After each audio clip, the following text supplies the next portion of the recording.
ॐ कर्पण्यदोषो भगदस्वभावकवृक्षामितां धर्मसमूढचेदः श्रेयस्या निश्चितं रोहितन्मे शिष्यस्तेऽहं शादिमां तां प्रपन्नम्।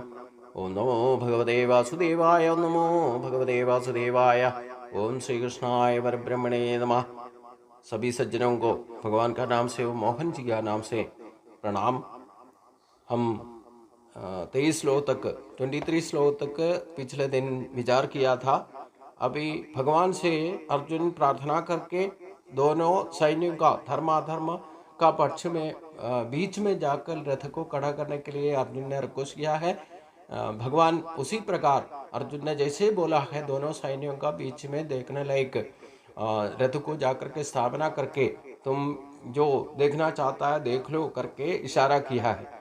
तो फिर क्या हुआ करके हमें बता रहे संजय जी ने बता रहे। संजय उवाच एवं उक्तो ऋषिकेश गूढाकेशेन भारदा सेनयोरुभयोर्मध्ये स्थापयित्वा रथोत्तमम् भीष्मद्रोण प्रमुखतां सर्वेषां च महीषदाम् उवाच पार्थ पश्येतान् समवेतान् कुरुनिधि। हे धृतराष्ट्र महाराजा, अर्जुन जैसे भगवान से प्रार्थना किया है उसी प्रकार भीष्म द्रोणादि कौरव पक्ष का और पांडव पक्ष का मध्य में, मतलब दोनों सैन्य का मध्य में अपना रथ को ले जाकर खड़ा करके अर्जुन को बोला, तुम जो कुछ देखना चाहता है देख लो। तो अर्जुन ने क्या देखा? तत्र पश्चात् सिद्धान् पार्थ पितुर्नद पितामहान् आचार्यान् मातुलान् भ्रातॄन् पुत्रान् पौत्रान् संगीस्तदा सुशूरान् सगदै सेव सेनयोरुभयोरपि तान् समीक्ष्य कौन्तेय सर्वान् बन्धून् अवस्थितान् कृपया पर्यापृष्टो विषीदन्निदमब्रवीत्। जो कुछ देखने के लिए अपना आग्रह भगवान के पास रखा है वो जा करके देखा हो तो अर्जुन का स्थिति मन तो बदल गया। जैसे युद्ध का शुरुआत करने का, आयुध का प्रयोग करने का वक्त था तो भगवान से बोला है मेरे से युद्ध करने के लिए कौन कौन तैयार होकर के मेरे सामने खड़ा है उनको देखना मैं चाहता हूँ, इसलिए उसी के लिए मेरा रथ को दोनों सैन्य का बीच में जाकर खड़ा कर दीजिए। वैसे भगवान तदास्तु बोल करके अर्जुन का आदेश को पालन कर दिया, क्योंकि अर्जुन का सारथी बन करके, अर्जुन का रथ का ड्राइवर बन करके भगवान गया तो जो मालिक बताएगा वो उसको पालन करने का ही एक ही रास्ता है, उसका ही उतना ही अधिकार है भगवान को। तो भगवान खुद जाकर के रथ को अर्जुन ने जैसे बोला है उसी जगह में लेकर खड़े कर दिया। तुम क्या करना चाहता है, देखना चाहता तो देख लो बोल के इशारा कर दिया। तो अर्जुन ने सभी को देखा तो अपना बंधुजन है, दोनों पक्ष में एक ही कुल में एक ही खानदान का लोग खड़ा है। हमारा सुहृत है, माधुल्य साला है, पितामह है, मतलब अपना गुरु है, द्रोणाचार्य, कृपाचार्य, जो कुछ भी हमारा सामने जो खड़ा है सभी बंधुजन है। किसी न तरह के तरीके से आत्मबंधन से होगा, रक्त बंधन से होगा या नक्षत्र बंधन से होगा, कैसे भी तीन तरह का बंधन त्रय में पड़ा हुआ लोग है मेरे से लड़ाई करने के लिए खड़ा है। ये सब कुछ देख करके अपना आम आदमी का जैसे मन डस्प हो जाता है वैसे जो दैवीय दुख में पड़ गया। जो हमने प्रारब्ध बोलने से तीन तरह का दुख के बारे में बोला था, जैसे अर्जुन का अवस्था दैवी का दुख बोलते हैं। तो आध्यात्मिक दुख बोलने से क्या है, हमारा शरीर और मन को कोई भी रोग का वजह से हम दुखी होना पड़ता है। अदरवाइज दैवी का दुख बोलने से, आदि दैवी का दुख बोलने से हमारा मन का, शरीर का स्टेबिलिटी जो खत्म, डिस्पर्ज, अचंचल अवस्था में हो जाता है, या आज का भाषा में टेंशन हो जाता है। मतलब अर्जुन ने जो कुछ देखना चाहता था वो सब करके ये बंधुजनों को देखने के बाद अपना सबसे बड़ा प्रारब्ध चंचलावस्था में पड़ गया। अब क्योंकि हमारा शरीर को भी या मन को भी, शरीर आयुर आरोग्य होने से भी हमारा मन अगर डस्प हो गया, विचलित हो गया तो हम ये शरीर से कुछ भी नहीं, पूरा शक्ति खत्म कर देगा। अगर हमारा मन स्टेबिलिटी में है, हमारा शरीर को कुछ भी होने दो, हम पूरा कॉन्फिडेंस के साथ, आत्मविश्वास के साथ कुछ भी कर सकता है। अगर हमारा मन तसल्ली से एकाग्रता नहीं है या हमारा मन का बल नष्ट जब हो जाता है, हमारा शरीर कितना भी शक्तिमान होने तो उससे कुछ नहीं हो सकता। ऐसे ही अर्जुन पड़ गया तो अर्जुन का हाथ से अपना शस्त्र भी छूटने लगा। फिर क्या क्या हुआ अर्जुन ने क्यों बता रहे भगवान से दिल खोल करके। हमारा जो भी प्रश्न हमारा जिंदगी में जो आता है, हम आपस में दिल खोल करके किसी के पास हमारा दुख होने दो, अपना आह्लाद होने दो, आनंद होने दो, जो कुछ ही मन का विचारधारा में जो आता है, हम कहीं ना कहीं मन का मालिन्य मोल करके कुछ आइटम्स हमारा डिस्प्रेस हो जाते हैं तो हम कभी भी डस्प हो सकता है। मतलब मन का अवस्था तीन तरह का, एक तो जागृत अवस्था, दूसरा स्वप्न अवस्था, तीसरा सुषुप्ति अवस्था, चौथा अवस्था तुरीय अवस्था बोलते हैं। इसमें जो जागृत अवस्था में हमारा शरीर भी मन भी जागृत होगा, जो कुछ भी हो रहा है हमारा सोच विचार होगा, काम काज चल रहे हैं, आप हमारा परिसर में क्या क्या हो रहा है करके हमें उसी जागृत अवस्था में मालूम पड़ जाता है। स्वप्न अवस्था में हमारा शरीर नींद में है, शरीर सो जाएगा लेकिन मन उत्तेजित है तो उसी से स्वप्न देख सकता है। हम उठ करके आ गया तो भी उस स्वप्न का बारे में हम किसी को भी विवरण दे सकता है, उसके बारे में हमको जानकारी होगा। हम शरीर सोया हुआ है लेकिन हमारा मन उत्तेजित है, जागृत है, तो स्वप्न अवस्था मन जब जगह जागृत होता है, शरीर नींद अवस्था में होता है तो तभी स्वप्न देखता है। तो हम उठ करके आ गए तो उस स्वप्न के बारे में हम किसी को भी बता सकता है। लेकिन सुषुप्ति में हमारा शरीर के बारे में ना हमें बोध होगा, हम कहाँ पड़ा है ये भी पता नहीं होगा, पूरा हमारा ये दुनिया ही नहीं रहेगा। ऐसे सुखावस्था में हम सुषुप्ति में सो जाएगा तो क्या हुआ क्या नहीं हुआ हमें उठ करके आकर भी पता नहीं चलेगा। ये तीन अवस्था के ऊपर तुरीय अवस्था, जो हम अभी खुशी को प्रकट, संतोष को प्रकट, आनंद को प्रकट करना चाहिए, उसको डिप्रेस कर करके हम उसको दुखी बना करके प्रकट अनुभव कर दिया या प्रकट प्रत्यक्ष रूप में प्रकट कर दिया तो हम जो हमारा संतोष उसको कई बार डिप्रेस करके उसको रखने से वो मन का मालिन्य बन जाता है। वैसे हम दुख प्रकट करना चाहिए लेकिन दूसरे का साथ मिलकर के हम संतोष को अपने आप अभिनय कर दिया या प्रकट कर दिया तो दुखावस्था को हम डिप्रेस करके रखते हैं। ये कई बार हमारा जिंदगी में हो जाता तो ये कभी कभी हम संतोष को प्रकट नहीं करके उसको डिप्रेस करके डिपॉजिट करते हैं, और कभी दुखी अवस्था को भी उसको डिपॉजिट करके डिप्रेस करके रखते हैं। ये कभी न कभी उसको मालिन्य का रूप है, इसलिए कभी न कभी उसको बाहर फेंकना ही पड़ेगा, अपने आप वो बाहर चले जाएगा। इसलिए हम खुद एक एक दिन में सोचने से हमें खुद अनुभव से पता चलेगा। किसी किसी दिन हम उठ कर के आते तो सुबह रात भर सोया है, सुबह उठ कर के आने से हमें हर काम के लिए उत्साह रहता है। कभी कभी आप खुद सोच विचार कर दीजिए, ये मन का अवस्था हमको डेली प्रकटित होता है। किसी किसी दिन हम पूरे तरह से डिस्प हो जाता है, मूड आउट हो जाता है। हम कोई भी काम करेगा तो उसको पूरा तसल्ली से नहीं कर सकता है, उसका पूरा संपूर्ण भी नहीं कर सकता, उसका फायदा भी नहीं मिल सकता। और तो उसका कारण कोई पूछने से आज क्या मूड आउट है, आज क्या इतना उत्साह है, पूछने से हमें उसका जवाब भी नहीं दे सकता, क्योंकि किस कारण से हमको खुशी होता है या उत्साह होता है उसको हमको विवरण किसी को नहीं दे सकता है। लेकिन हम दुखी हो क्या पड़ेगा, कभी कभी हम दुखी हो जाता है, उसका कारण ढूंढने से हमें खुद पता नहीं चलेगा।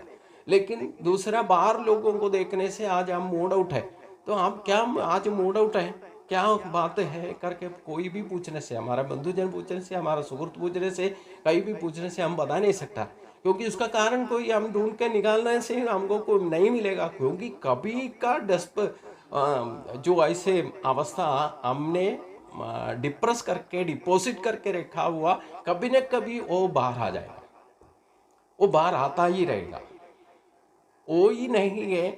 ऐसे आकर के चले जाने से अच्छा है। अदरवाइज क्या हो गए, कभी हमें सिर दर्द होगा जो शरीर में कई जगह में दर्द का वजह से, रोगों को वजह से, रोगों का रूप में भी वो बाहर हो जाएगा। हम हॉस्पिटल में जाके डॉक्टर का मिलने से भी, कितना भी टेस्ट करने से, लैब टेस्ट करने से भी आपका रोग का कारण नहीं निकाल सकता है। लेकिन हम खुद को कहीं ना कहीं दर्द या कुछ महसूस होगा, इसको डॉक्टर को भी निकाल कर, ढूंढ के निकाल नहीं सकता। ये क्या है? हम कभी ना कभी डिप्रेस करके, डिपॉजिट किया हुआ, खुशी भी हो दुखी भी हो, तीन तरह का दुख का वजह से भी हमें कभी कभी ऐसे जिंदगी में हम अनुभव कर सकता है। इसका कारण ढूंढना ही पड़ेगा। कारण ढूंढने के निकल गए तो हम ठीक तरह से सोच विचार में गुण दोष को विवेचन करके जो कुछ भी काम करता है, हमारा सोच विचार में ऐसे ही करना चाहिए। हम सोच विचार करके विवेचन शक्ति को यूटिलाइज नहीं करते हैं। नॉर्मली कोई भी कुछ सुन लिया, उसका पीछे भाग गया, और कोई देख लिया तो जैसे एडवर्टाइजमेंट लेकर के, एक बच्चा भी टीवी में एडवर्टाइजमेंट दे करके उनको कौन सा स्वीट चाहिए या कौन सा खेलने का वस्तु चाहिए या ड्रेस कौन सा चाहिए, ये सबको परस्य को दे करके, एडवर्टाइजमेंट को दे करके हम चलता है। वैसे जिंदगी बन गया सभी का जिंदगी में ऐसे। तो हम ठीक तरह से सोच विचार करके, मतलब हमारा शक्ति जो भगवान ने दिया है उसको ठीक तरह से यूटिलाइज करना हो तो अपना विवेचन शक्ति, विशेष बुद्धि को यूटिलाइज करना है। वो यूटिलाइज करने का एक ही तरीका इधर भगवान अर्जुन विषाद युग में प्रथम अध्याय में अर्जुन से करवा कर हमें दिखाया है। कैसे हम भगवान का ही उपदेश ज्ञान रूप में लेना चाहिए। उसके लिए एक तो हमारा दिल में जो भी न्याय अन्याय, धर्म अधर्म, जो भी सोच विचार है वो भगवान का सामने रखना चाहिए। आजकल में जो है आपका मन का बात सुनने के लिए भी समाज से पूरी तरह से पूर्ण रूप से सुनने के लिए अपना माता पिता होने दो, हमारा बंधुजन हो, घर में जगह नहीं मिलेगा। कोई भी पूर्वजों ने कोई भी हमारा बात, बच्चा स्कूल से आता है या कोई काम काज से अब डिस्टर्ब हो जाता है, आपका मन का बात किसी को बता सकता है, उसको मन का क्लियर कर सकता है। ये पूरा हम डिप्रेस करके करते करते करते कोई ना कोई डिस्टर्ब हो जाता है या टेंशन हो जाता है, या मैं खाना ठीक से नहीं खा ना सकता, या सोने गया तो ठीक से नींद नहीं आता है, कोई काम काज में आप ठीक तरह से उसको पूरा नहीं कर सकता है। ऐसे दिल मतलब पूरा टेंशन में स्पीड बोल करके या कुछ ना कुछ बोल करके हमारा मन का बात किसी को डॉक्टर के पास जाने से भी पूरा सुनने सा उनको भी टाइम नहीं है, तो किसके पास हम बताए। हमारा दिल खोलने का एक ही तरीका है, भगवान का सामने। जैसे अर्जुन ने अपना मन का बात अपनी सेल्फ एनालाइज करते हैं, एक धर्म अधर्म युद्ध करने के बाद उसका बीच में जाकर के आम आदमी का सोच विचार में सोचने से, एक लड़ाई करने का टाइम में, एक प्रतिसंधि घट में, एक ऐसे निर्णायक घट में जाकर के अर्जुन ऐसे जाके ये सोच विचार करे, भगवान का उपदेश ले रहा है, ये कैसे हम समझे। ऐसे हम ऐसे प्रतिसंधि में पड़ा है या क्लेश में पड़ा है, उस टाइम में गीता का उपदेश करने से कोई उसको अपना प्रश्न को सॉल्व कर सकता है कि नहीं। हम ऐसे ही सोचेगा, एक आदमी सीरियस में पड़ा है, उधर जाकर के गीतोपदेश करने से उसको जिंदगी में वापस उत्तेजित बना करके उड़ा करके ला सकता है क्या? ये कथा ही नहीं होगा, हमसे नहीं होगा। जबकि होगा तो भगवान का सानिध्य में हमारा मन को क्लियर करना चाहिए। हम भगवान से कोई प्रार्थना करने का जरूरत नहीं। जैसे अर्जुन ने अभी बताएगा, अर्जुन का मन का बात, ये जो बंधन त्रय दुख त्रय में जो पड़ जाते हैं वही लड़ाई का बीच में। जिंदगी में ऐसे वक्त आ जाता है, हम क्या करना चाहिए करके हम खुद डिसीजन नहीं ले सकते। ऐसे अवस्था पैदा होने का कारण हम एक एक काम करते वक्त अपना विशेष बुद्धि को यूटिलाइज करना चाहिए। और जब करने का वक्त मिला तो भी हम नहीं करेगा तो ऐसी अवस्था में कभी भी पड़ सकता है, तो भी उसका सोल्यूशन क्या है? यही एक ही मात्र सोल्यूशन है, हम भगवान का सामने बैठ के आपका मन का बात पूरा खोल करके भगवान का चरण में समर्पित करो। अर्जुन ने यही बताया है, भगवान उनका साथ में है, सानिध्य है। इसलिए भगवान को भया धर्म अधर्म का बीच में मेरा रथ को जाकर के स्थापना करने के लिए भगवान को प्रार्थना किया, भगवान वैसे के वैसे कर दिया, उसमें कोई संदेह नहीं लगा। तो ये करने के बाद तुम क्या करना चाहते करो, देखना चाहते है देख लो, दोनों वर्षों में देख लो, भगवान ने इशारा कर दिया। तो ये सब देख करके अर्जुन पूरा डस में पड़ गया, मतलब पूरा बंधन है, बंधन त्रय में।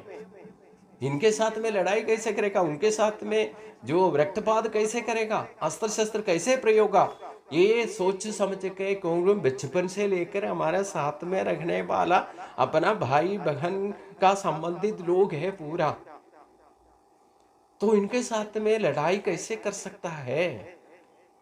इसी सोच विचार में अर्जुन विषाद में पड़ गया। ये विषाद नहीं है, एक्चुअली हम लोगों के पास कभी भी जिंदगी में हमारा घर में जीने के लिए हर कुछ सुविधा में है। हम कई लोग ऐसे हैं, कोई दुखी करने का कोई बात ही नहीं है, कोई दारिद्र्य अवस्था नहीं है, संपत्ति है, ऐश्वर्य, एसी है, कार है, हाँ घर में हर तरह का जीने का എല്ലാ विधा सुविधा है, सभी सुविधा है, फिर भी कई आदमी ऐसे डस हो जाता है, आत्मा विचार से वो पूरा दुखी पड़ जाता है, तसल्ली से खाना नहीं सकता या किसी के साथ बातचीत नहीं हो सकता। खास करके आज अगर बुढ़ापे में जो पड़ गया, मतलब जो सीनियर सिटीजन्स बोलते हैं, कई घरों में वो अकेला अपना बच्चों को पाल पोछ करके उनको कहीं अपना नौकरी में या और कहीं बाहर चला गया, तो कई घर में माता पिता अकेला है, कभी माता अकेला है या पिता अकेला है। वो सीनियर सिटीजन बोलने से वो पूरा जिंदगी अपना बच्चों के लिए बर्बाद करके अभी अकेले में मतलब दवाई का और सहाय मतलब अपने कोई भी हेल्प करने के लिए, उनको सोच विचार के लिए भी, और कभी उनको कोई सहायता देने वाला बातचीत करने के लिए भी कोई नहीं है। ऐसे परेशान में जो बुढ़ापा में अपनी ज़िंदगी बिता रहा है, चाहे ऐसे लोगों ने तो कभी होने दो, लेकिन जो हमने अपना ज़िंदगी में जो इतना श्रेष्ठ मनुष्य जन्म मिला है, तो मनुष्य का अवतार ही है, तो मिलने के बाद क्या करना चाहिए, किसको नमूना बनाया है, किसको मातृका बनाना के भगवान पूर्ण अवतार लेकर के हमें दिखाया है। जैसे देवकी को कई डस होने का जरूरत ही नहीं पड़ा, वो पूरा जिंदगी में आनंद ही आनंद दे दिया भगवान ने, कभी उनको दुखी नहीं किया, मन से भी तन से भी मन से भी दुखी नहीं किया। इसलिए शुरुआत में देवकी को भगवान ने बताया था, मेरे को कभी मनुष्य रूप में, मनुष्य शिशु के रूप में तुम सोचना नहीं, अगर सोच लिया 3 जन्म आप लोगों का, वासुदेव और देवकी को जन्म लेते ही भगवान ने बताया था 3 जन्म आपका आप लोगों का बर्बाद हो गया, इसलिए मेरे को केवल पुत्र का रूप में इस जन्म में कम से कम सोच विचार नहीं लाना है करके बताया। फिर भी वो पुत्र जैसे व्यासदेव ने एक बार ऐसे सुखदेव का पीछे दौड़ा था, मेरा पुत्र बोल करके, इतना ब्रह्मज्ञानी था, फिर भी वो डस हो गया। ऐसे ही है